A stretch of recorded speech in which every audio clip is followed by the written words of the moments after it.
After starting the season 0-9, you finish with 5 straight wins. Raise expectations. You have this great momentum. How do you carry that into this season? Well, I think our team got a lot tighter at the end. Going through what we did to start was, I think, a huge challenge. When you start 0-9 to finish 6-10, it's funny.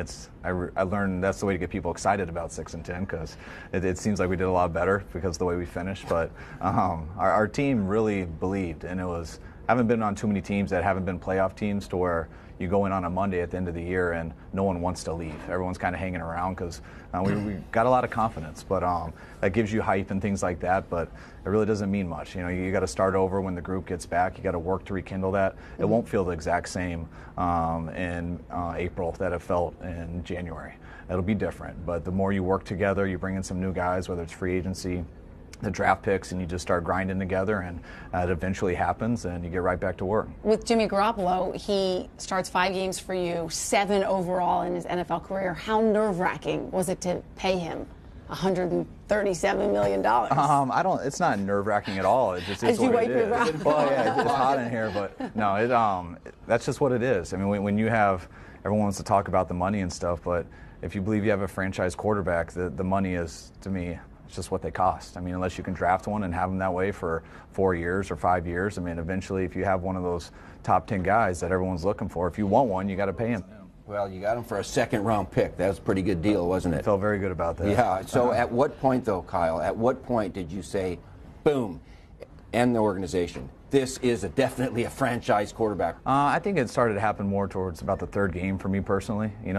I knew he was talented like a franchise quarterback, but I personally thought when we got him that it would be impossible for him or for us to come to that conclusion over 5 games, especially with where we were at as a team.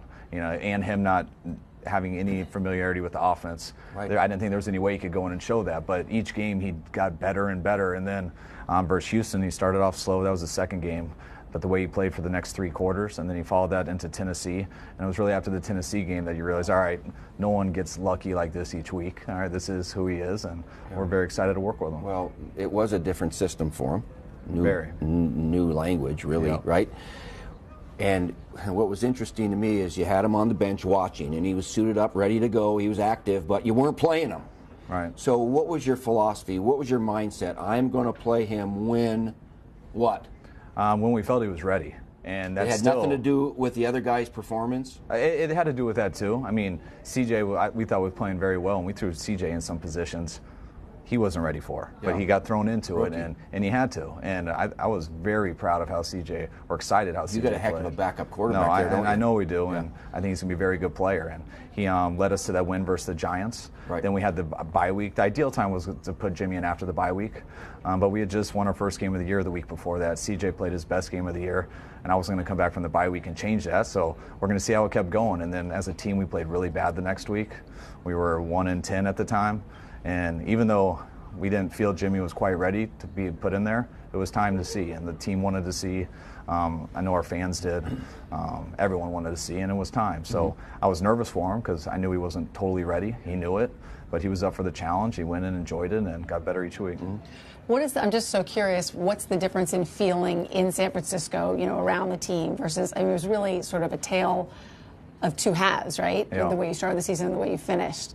What are some things that you see around the city about, rallying around the team and the excitement? Well, yeah, I mean, you hear it. People are a lot more excited. I can't explain to you the difference in just the atmosphere in the last game of the year compared to the first game. I'm playing Jacksonville on Christmas Eve.